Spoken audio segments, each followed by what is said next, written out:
नमः शिवाय। स्वागत है आपका जीवन अमृत में, जहाँ अध्यात्म बनता है जीवन का अमृत। यहाँ हम लाते हैं देवी देवताओं की पावन कथाएं, व्रत त्योहारों की महिमा और भक्ति से भरपूर जीवन का सार। तो जुड़िए हमारे साथ, चलिए आत्मा को शुद्ध करने वाली इस यात्रा पर।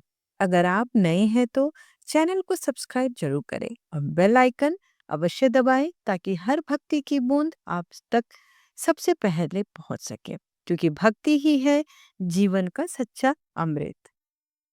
सोमवार का व्रत विशेष रूप से भगवान शिव को समर्पित होता है। यह व्रत मनोकामनाओं की पूर्ति, सुख शांति, सौभाग्य और शीघ्र विवाह के लिए अत्यंत प्रभावी माना जाता है। विशेष रूप से महिलाएं अपने सुहाग की लंबी आयु और अविवाहित कन्याएं अच्छे वर की प्राप्ति के लिए इस व्रत को श्रद्धा से करती हैं। सोमवार का दिन चंद्रमा से संबंधित भी होता है, और चंद्रमा का सीधा प्रभाव हमारे मन और भावनाओं पर पड़ता है। भगवान शिव को चंद्रमौली भी कहा जाता है, क्योंकि उन्होंने चंद्रमा को अपने मस्तक पर धारण किया हुआ है। इस दिन शिव उपासना करने से मानसिक शांति, चित्त की एकाग्रता और सभी बाधाओं से मुक्ति मिलती है। विशेष रूप से सावन महीने के सोमवार को किया गया व्रत अति फलदायक माना जाता है। भगवान भोलेनाथ शीघ्र प्रसन्न होने वाले और बहुत ही भोले स्वभाव के माने जाते हैं, इसलिए तो उन्हें भोलेनाथ कहा जाता है। माना जाता है कि शिव जी को प्रसन्न करने और उनकी कृपा पाने के लिए किसी कठिन अनुष्ठान की आवश्यकता नहीं होती। वो अपने भक्त की सच्ची श्रद्धा से की गई आराधना से खुश हो जाते हैं। सोमवार का व्रत रखने व इस दिन से जुड़ी कथा का पाठ करने से साधक के घोर से घोर संकट भी कट जाते हैं। तो आइए आज इस कथा का हम सभी रसपान करते हैं। बहुत समय पहले की बात है। किसी नगर में एक साहूकार रहता था। उसका घर धन्य धान्य व सभी सुख सुविधाओं से भरा हुआ था। बस कमी थी तो एक संतान की। संतान पाने के लिए साहूकार हर सोमवार को उपवास रखता था और शिव मंदिर जाकर पूरी आस्था से शिव पार्वती की पूजा अर्चना किया करता था।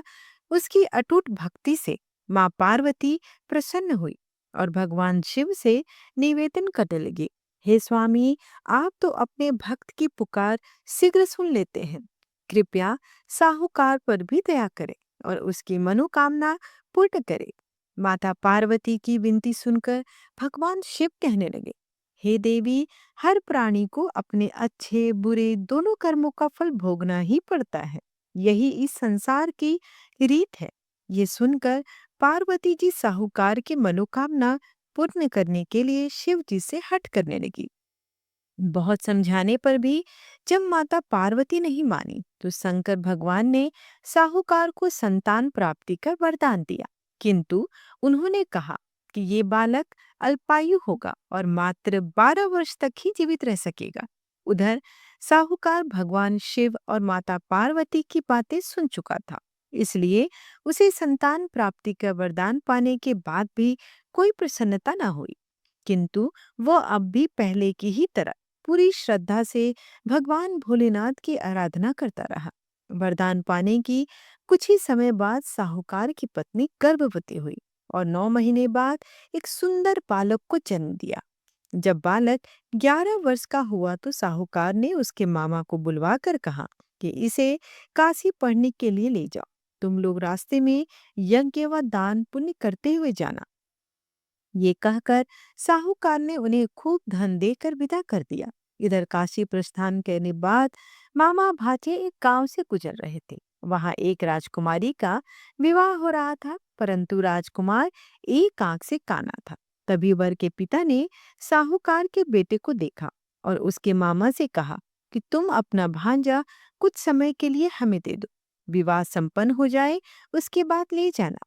राजकुमार के पिता ने दोनों को खूब धन दिया और इस प्रकार साहूकार के बेटे के साथ राजकुमारी का विवाह संपन्न हो गया।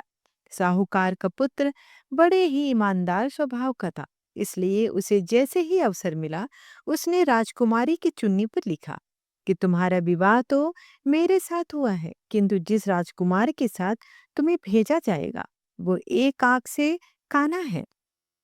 जब राजकुमार ने साहूकार की लिखी हुई बातें पढ़ी तो बोली, स्वामी, मैंने अग्नि को साक्षी मानकर आपके साथ फेरे लिए हैं। अब मैं आपके सिवा किसी और को अपना पति स्वीकार कतई नहीं करूंगी। पत्नी की बात सुनकर साहूकार के बेटे ने कहा, ऐसा मत कहो, मैं अल्पायु हूँ। कुछ ही दिन में 12 वर्ष की आयु होते ही मेरी मृत्यु निश्चित है। लेकिन पत्नी ने कहा, जो भी मेरे भाग्य में लिखा होगा वो मुझे स्वीकार है। राजकुमारी ने ये बात अपने माता पिता को बताई। इस पर राजा बहुत क्रोधित हुए और उन्होंने अपनी पुत्री को उस राजकुमार के साथ विदा किए बिना ही बारात वापस लौटा दी। उधर साहूकार का बेटा और उसके मामा काशी पहुंचे। वहां जाकर दोनों ने कई यज्ञ अनुष्ठान किए और साहूकार के बेटे ने विद्या ग्रहण करना शुरू किया। जिस दिन बालक 12 वर्ष का हुआ, उस दिन भी मामा भांजे दोनों यज्ञ करने जा रहे थे। किंतु अचानक साहूकार के बेटे की तबीयत बिगड़ने लगी। उसने अपने मामा से कहा, मामा, मेरी तबीयत कुछ ठीक नहीं लग रही। ये सुनकर मामा ने उसे अंदर जाकर आराम करने को कहा। बालक अंदर जाकर आराम करने लगा, किंतु आज ही के दिन उसकी मृत्यु निश्चित थी। अतः कुछ ही समय में उसके प्राण निकल गए। भांजे की मृत्यु होने पर मामा विलाप करने लगा। संयोगवश उसी समय भोलेनाथ व माता पार्वती जी उसी रास्ते से जा रहे थे।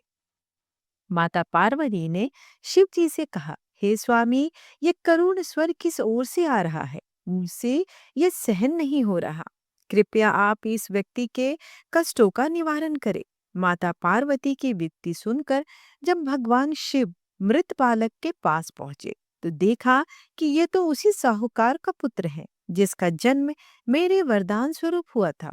और जब इसका जीवन पूरा हो चुका है तो माता पार्वती दुखी होकर कहने लगी, हे प्रभु, इस बालक को मृत देखकर इसके माता पिता वियोग में अपने प्राण त्याग देंगे। इसलिए कृपया आप मेरी विनती सुने और इस बालक को जीवन दान दें। पार्वती जी के निवेदन पर भोलेनाथ ने उस बालक को जीवन दान का वरदान दिया। शंकर जी के आशीर्वाद स्वरूप बालक फिर से जीवित हो गया। उसने अपनी शिक्षा पूरी की और अपने मामा के साथ नगर लौट पड़ा।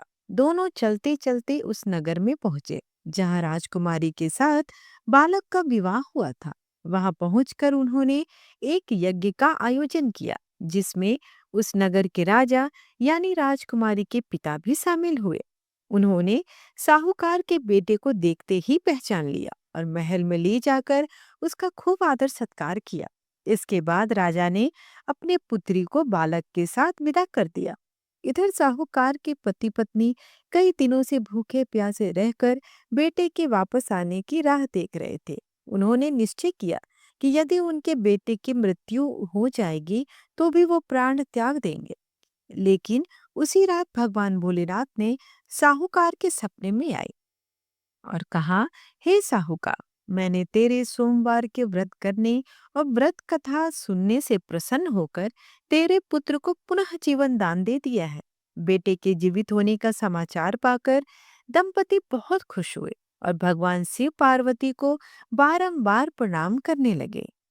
आप कथा करने के बाद चाहें तो भगवान शिव के मंत्रों का जाप कर सकते हैं। शिव पंचाक्षरी मंत्र जो ओम नमः शिवाय, इस मंत्र का जाप कर सकते हैं। साथ ही इस दिन आप महामृत्युंजय मंत्र जो कुछ इस प्रकार है, ओम त्र्यंबकम यजामहे सुगंधिम पुष्टि वर्धनम उर्वा रुक्मे वंदनात् मृत्योर मुक्षी माँ अमृतात्, इस मंत्र का आप जप करें, आपको लाभ अवश्य होगा। साथ ही जिनको चंद्रमा शांति हेतु मंत्र का जाप करना है वो ओम श्राम श्रीम श्रोम स चंद्रमसे नमः, इस मंत्र का जाप करें। इससे चंद्रमा की शांति होती है।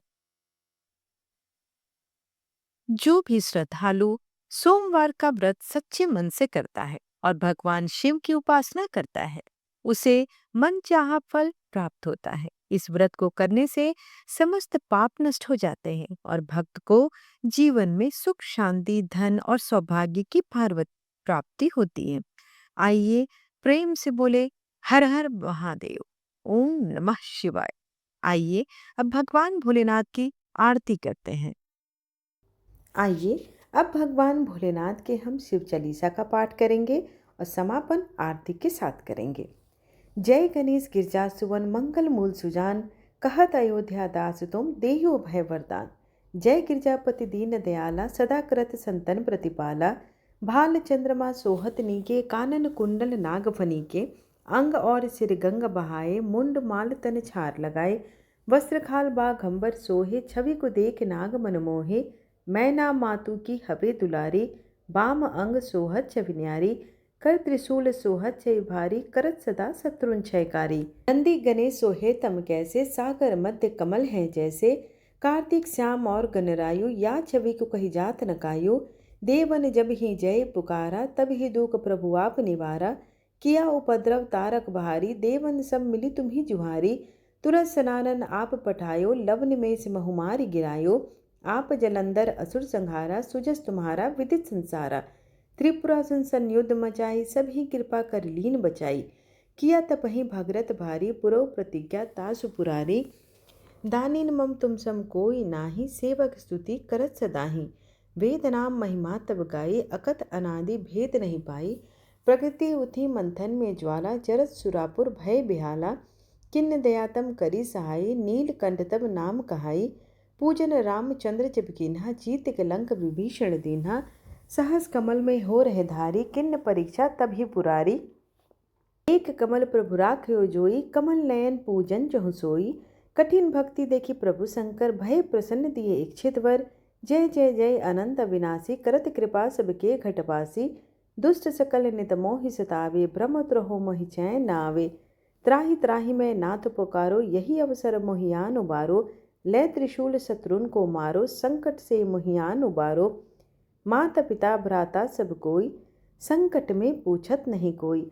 स्वामी एक है आस तुम्हारी, आय हरहु मम संकट भारी। धन निर्धन को देत सदा ही, जो कोई जाचे सो फल पाई। स्तुति कहे विधि करे तुम्हारी, छमहु नाथ अब चुक हमारी। शंकर हो संकट के नाशन, मंगल कारण विघ्न विनाशन। योगी यति मुनि ध्यान लगावे, नारद शारद शीश नवावे। नमो नमो जय नमः शिवाय, शिव ब्रह्मादिक पार न पाए। जो यह पाठ करे मन लाई, तापर होते हैं शंभु सहाय। ऋणिया जो कोई हो अधिकारी, पाठ करे सो पावनहारी। पुत्रहीन इच्छा कर जोई, निश्चय शिव प्रसाद तेई होई। पंडित त्रयोदशी को लावे, ध्यान पूर्वक होम करावे। त्रयोदशी व्रत करे हमेशा, ताके तन नहीं रहे कलेसा। धूप दीप नैवेद्य चढ़ावे, शंकर सम्मुख पाठ सुनावे। जन्म जन्म के पाप नसावे, अंत धाम सिपुर में पावे। कहे अयोध्या दास आस तुम्हारी, जान सकल दुख हरु हमारी। नित्य नेम कर प्रात ही, पाठ करो 40। तुम मेरी मनोकामना पूर्ण करो जगदीश। मंगसर छठी हेमंत ऋतु, संवत 64 जान। स्तुति चली सा सी वही, पूर्ण कीन कल्याण।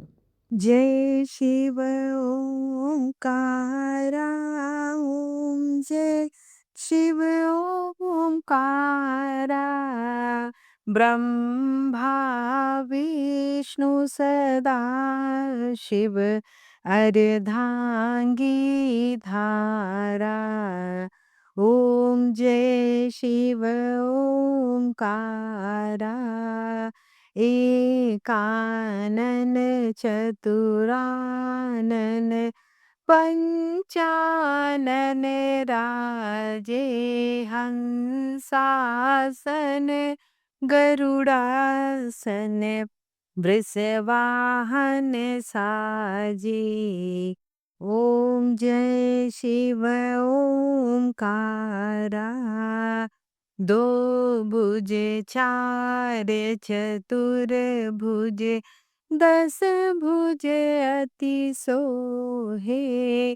त्रिगुण रूप निरखते, त्रिभुवन जन मोहे। ओम जय शिव ओंकारा। अक्षमाल बनमाला, मुंडमाला धारी। चिंदन मृग मद सोहे, भाले शशिधारी। ॐ जय शिव ओंकारा श्वेतांबर पीतांबर बाघंबर अंगे सनकादिक गरुड़ादिक भूतादिक संगे। ॐ जय शिव ओंकारा करके मध्य कमंडलु चक्र त्रिशूलधारी सुखकारी दुखकारी जगपालनकारी। ॐ जय शिव ओंकारा ब्रह्मा विष्णु सदा शिव जानत अविवेका प्रणवाक्षर में शोभित ये तीनों एका। ॐ जय शिव ओंकारा। काशी में विश्वनाथ विराजते नंदी ब्रह्मचारी नित उठी भोग लगावते महिमा अति भारी। ॐ जय शिव ओंकारा त्रिगुण शिव जी की आरती जो कोई नर गावे कहत शिवानंद स्वामी मन वांछित फल पावे। ॐ जय शिव ओंकारा कर्पूरगौरं करुणावतारं संसारसारं भुजगेन्द्रहारं सदा वसन्तं हृदयारविन्दे भवं भवानी सहितं नमामि। त्वमेव माता च पिता त्वमेव एव बन्धु च सखा त्वमेव त्वमेव विद्या द्रविणं त्वमेव त्वमेव सर्वं मम देव देव। आरतीम समर्पयामि शिव शंभू नमो नमः। आशा करती हूँ कि आपको आज की कथा और आज की वीडियो पसंद आई हो। वीडियो पसंद आए तो एक लाइक अवश्य करें और सब्सक्राइब जरूर करें ताकि मेरे आने वाली वीडियोस की नोटिफिकेशंस आप तक समय पर पहुंच सके। धन्यवाद।